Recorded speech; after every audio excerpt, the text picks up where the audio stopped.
Dr. Holly. This is Anne-Marie Diaz, and this is my video on my sheep brain dissection. Okay, so here we go.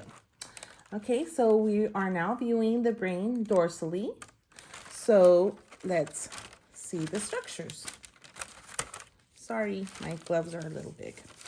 So here we have the cerebrum, right, which is the largest part of the brain. And it's split into two hemispheres, the left and the right hemispheres, okay? And then we have the cerebellum, which it's semi-detached, right? And it's wiggly. So when I look at it, I think the first thought comes to mind is like a piece of broccoli. So, and the cerebellum assists with balance for walking and standing, as well as other motor functions. Okay, and so let me turn this around right quick so you can see it. Because it is cut off, you can't see it from this view. So let me just turn it around real quick. So this is a brain stem, right?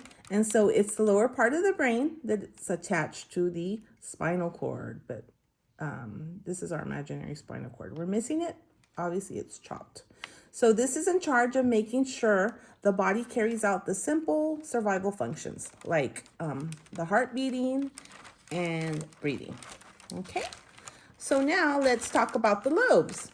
The cerebrum is divided into 4 lobes, okay, which are the frontal lobes, okay, and the frontal lobes are in charge of memory, personality, planning, decision making, judgment, and also voluntary movement. So the parietal lobe, which is this area here, we call like our GPS, or not our GPS, but the brain's GPS. And it's in charge of somatosensation, right? So that's knowing where in your body you're experiencing the touch. And also proprioception. I think I got that right. And that is IDing your body without looking for it in space, right? And also memory. So we have the temporal lobes, right? One on each side. And the temporal lobes are in charge of processing the auditory info, right? That comes from the ear.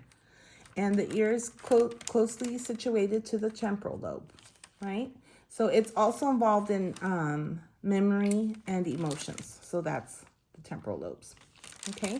So the occipital lobe, which is the furthest back, that's just where the processing of the visual information takes place. Okay, so now let's look at the cerebral surface.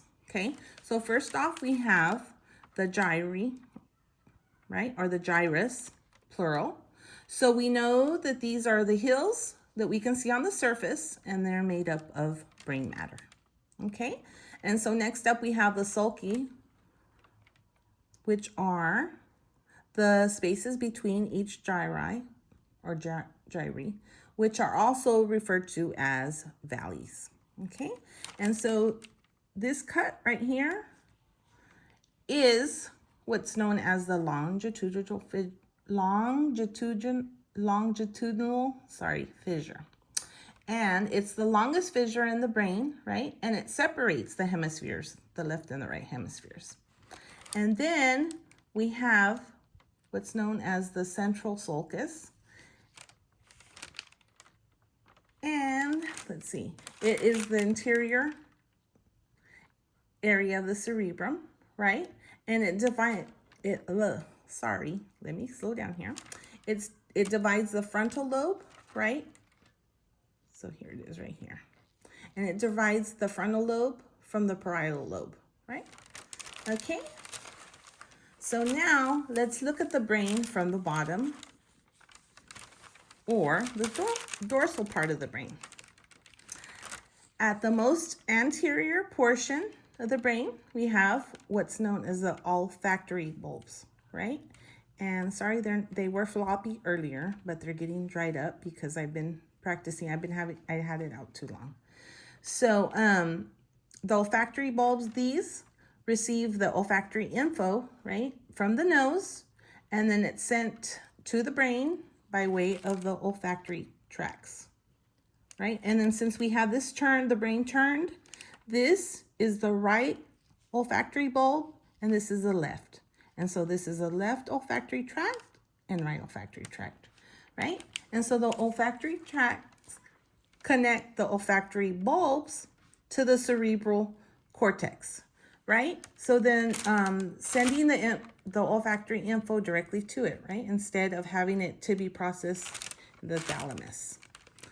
Okay, so now moving along to the middle portion, right, of the brain, we're still viewing the dorsal part.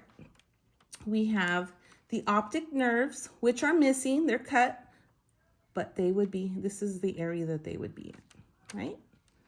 Okay, we can't really, yeah, again, I can't really see them, but they carry optical sensory info from the retina to the optic chiasm, which is this structure right here. And so if you squeeze it, you can see a little bit of an X, but it's not a perfect X like we've seen in other brains, right? So this is where the optic nerves merge and the information's captured in the retina. And then it's processed on the contralateral hemisphere, which is opposite, right? Contralateral means opposite. So lastly, we have the optic tract, which is somewhere around here. Sorry, it's kind of, like I said, getting shriveled up, getting dried up. But anyways, this is, I know where it's at. The optic tract, it continues carrying the visual info, right, from the optic chiasm to the brain for processing. Okay, so right here we have this little hole, right, where the stalk of the pituitary gland should be. But for obvious reasons, it being cut, it's no longer there. But this is where it would be. The pituitary gland would be connected here. And so the pituitary gland is involved in metabolism and then like reproduction, you know, hormones, and it regulates growth. Okay, so lastly, we're gonna talk about the brainstem, right? So the brain, we have, first off, we have the spinal cord, well, which is not here, but this is where the spinal cord would be, right? And it would be attached to the brainstem, right? Well, actually it attaches the brainstem to the rest of the body, and then it sends sensory info afferently and efferently, so to and from, right?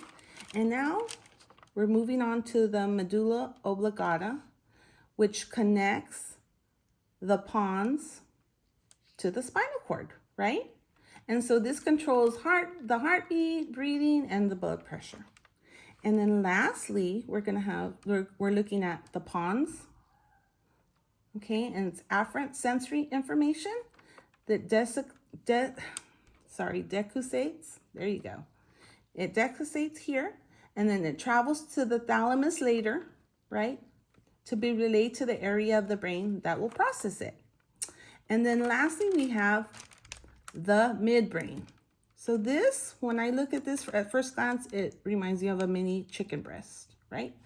So this is in charge of all the motor movement, which, you know, includes sequencing and planning.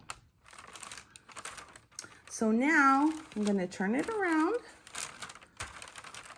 dorsally, and I'm going to go ahead and do the mid-sagittal cut. Okay, so hopefully I will do this. Oh, seems to be coming. Okay, I already had a head start with the fissure. The fissure was cut pretty good. Let me see. Okay, starting with that, let me do it this way to make sure I get an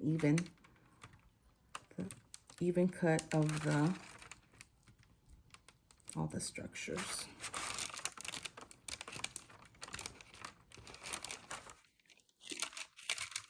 Okay, here we go.